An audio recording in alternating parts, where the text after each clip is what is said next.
Mon Père et moi, nous sommes un. De nouveau, des Juifs ramassent des pierres pour les jeter sur Jésus. Alors, il leur dit: Devant vous, j'ai fait beaucoup de bonnes actions de la part du Père. Pour laquelle de ces actions voulez-vous me tuer à coups de pierre? Ils lui répondent: Ce n'est pas pour une bonne action que nous voulons te tuer à coups de pierre, mais parce que tu insultes Dieu. En effet, tu es seulement un homme et tu veux te faire Dieu. Jésus leur dit: Dans votre loi, on lit cette parole de Dieu. Vous êtes des dieux. Dans cette parole des livres saints, Dieu parle aux êtres humains et il les appelle des dieux. Or, personne ne peut supprimer ce qu'il y a dans les livres saints.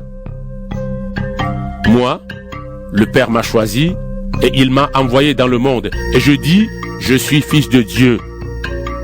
Mais vous, vous dites que j'insulte Dieu. Pourquoi donc? Si je ne fais pas les actions de mon Père, ne me croyez pas. Mais si je les fais, croyez-moi, ou croyez au moins à mes actions. De cette façon, vous saurez de mieux en mieux que le Père est en moi et que je suis dans le Père. Alors de nouveau, ils cherchent à arrêter Jésus, mais il leur échappe. Jésus retourne de l'autre côté du Jourdain, là où Jean baptisait au début. Jésus reste à cet endroit. Beaucoup de gens viennent le trouver et disent: Jean n'a rien fait d'extraordinaire, mais tout ce qu'il a dit de Jésus, c'était vrai. Et là, beaucoup de gens croient en Jésus. Chapitre 11. Il y a un homme malade appelé Lazare. Il habite à Béthanie, le village de Marie et de sa sœur Marthe. Marie est la femme qui a versé du parfum sur les pieds du Seigneur et qui les a essuyés avec ses cheveux. C'est le frère de Marie, Lazare, qui est malade. Les deux sœurs envoient quelqu'un dire à Jésus: Seigneur, ton ami est malade. Quand Jésus entend cela, il dit: La maladie de Lazare ne va pas le faire mourir, mais elle va servir à montrer la gloire de Dieu. Ainsi, elle donnera de la gloire au Fils de Dieu. Jésus aime Marthe et sa sœur et Lazare. Il apprend que Lazare est malade. Et pourtant, pendant 2 jours, Jésus reste là où il est. Ensuite, il dit à ses disciples: Retournons en Judée. Ses disciples lui disent: Maître, l'autre jour, des Juifs cherchaient à te tuer en te jetant des pierres. Et tu veux retourner là-bas? Jésus leur répond: Il y a 12 heures dans une journée. Si on marche pendant le jour, on ne tombe pas, parce qu'on voit clair. Mais si on marche pendant la nuit, on tombe parce qu'on ne voit pas clair. Ensuite, Jésus ajoute: Notre ami Lazare s'est endormi, mais je vais aller le réveiller. Les disciples lui disent: Seigneur, s'il s'est endormi, il guérira. Jésus a voulu dire: Lazare est mort. Mais les disciples croient qu'il parle du sommeil normal. Alors Jésus leur dit clairement: Lazare est mort. Je n'étais pas là-bas et je m'en réjouis à cause de vous. De cette façon, vous pourrez croire en moi. Mais allons près de Lazare. Alors Thomas, appelé le jumeau, dit aux autres disciples: Allons-y nous aussi, pour mourir avec Jésus. Quand Jésus arrive, il apprend qu'on a mis Lazare dans la tombe il y a 4 jours déjà. Béthanie est près de Jérusalem, à 3 kilomètres environ. C'est pourquoi beaucoup de Juifs sont venus chez Marthe et Marie pour les consoler de la mort de leur frère. Marthe apprend que Jésus arrive et elle part à sa rencontre. Marie reste assise à la maison. Marthe dit à Jésus: Seigneur, si tu avais été là, mon frère ne serait pas mort. Mais même maintenant, Dieu te donnera tout ce que tu lui demanderas. J'en suis sûr. Jésus lui dit: Ton frère se relèvera de la mort. Marthe lui répond: Oui, je le sais. Il se relèvera de la mort quand tous les morts se relèveront le dernier jour. Jésus lui dit: Celui qui relève de la mort, c'est moi. La vie, c'est moi. Celui qui croit en moi aura la vie, même s'il meurt. Et tous ceux qui vivent et qui croient en moi ne mourront jamais. Est-ce que tu crois cela? Marthe répond à Jésus: Oui, Seigneur, je crois que tu es le Messie, le Fils de Dieu, celui qui devait venir dans le monde. Après que Marthe a dit cela, elle part appeler sa sœur Marie. Elle lui dit tout bas: Le Maître est là et il te demande de venir. Quand Marie entend cela, elle se lève tout de suite et elle va trouver Jésus. Jésus n'est pas encore entré dans le village. Il est toujours à l'endroit où Marthe l'a rencontré. Des Juifs sont dans la maison avec Marie pour la consoler. Ils voient qu'elle s'est levée tout de suite et qu'elle est sortie. Ils pensent: elle part vers la tombe pour pleurer là-bas. Alors, ils la suivent. Marie arrive à l'endroit où Jésus se trouve.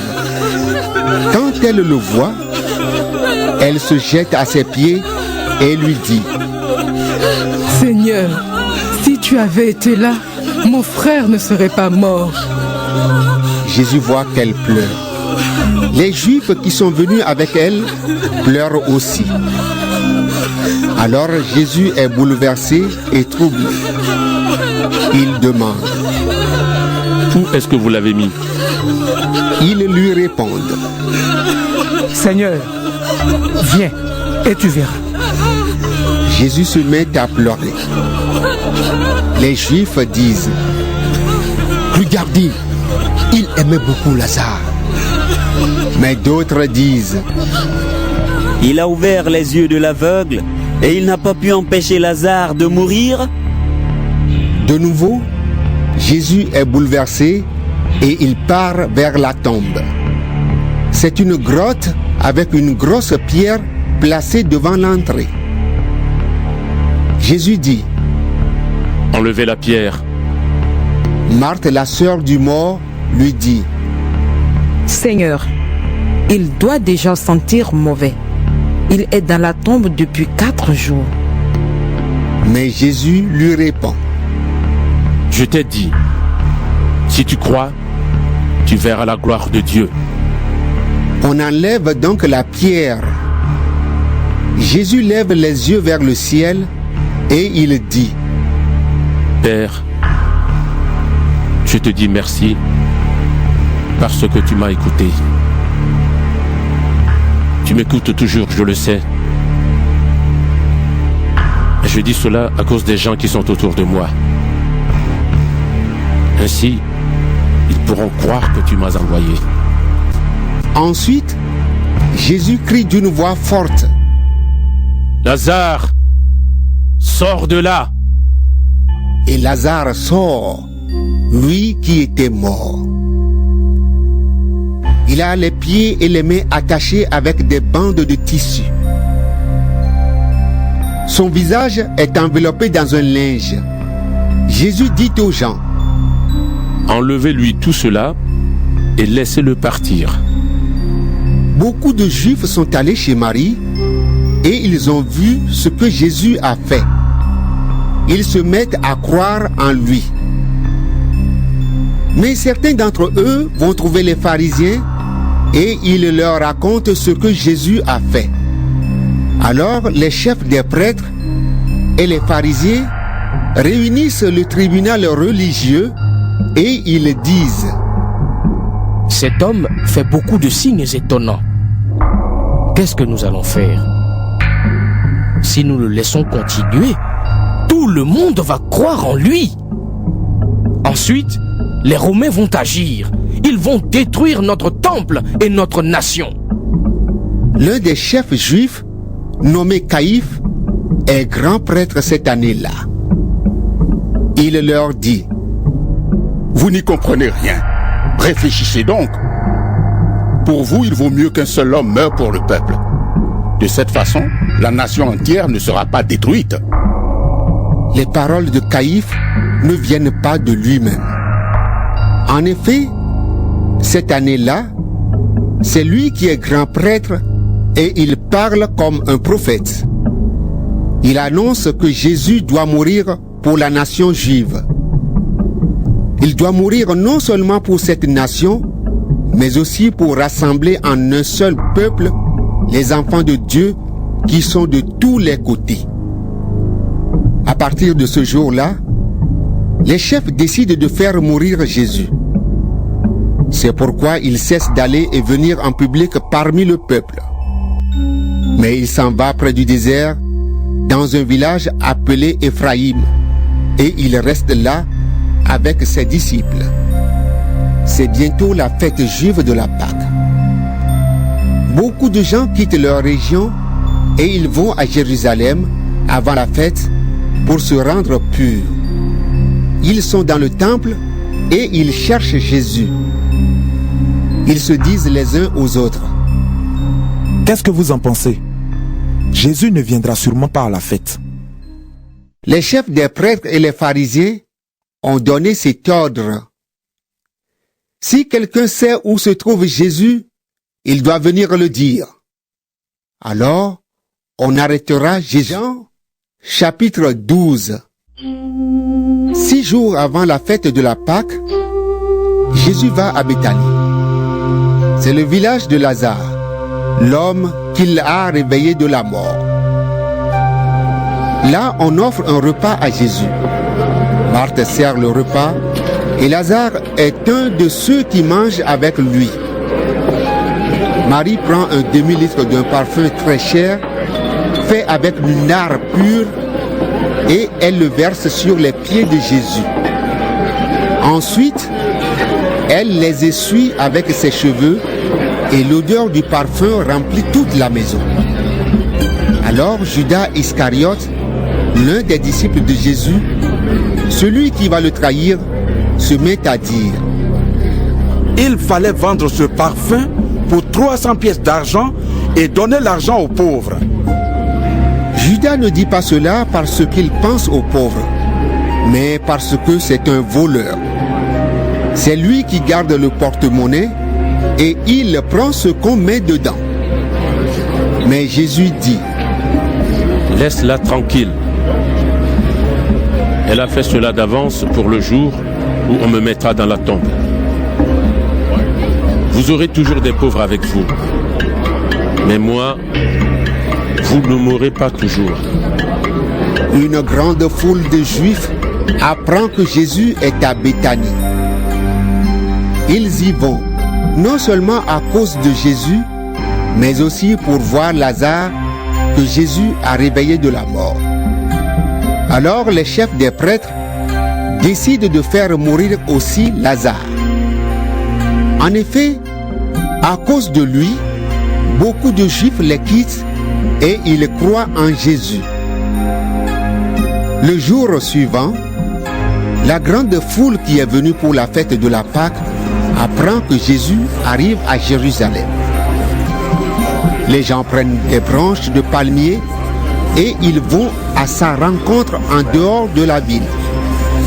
Ils crient: gloire à Dieu! Que le Seigneur bénisse celui qui vient dans son nom, le roi d'Israël! Jésus trouve un petit âne et il s'assoit dessus. On lit cela dans les livres saints. N'aie pas peur, ville de Sion. Regarde, ton roi arrive. Il est assis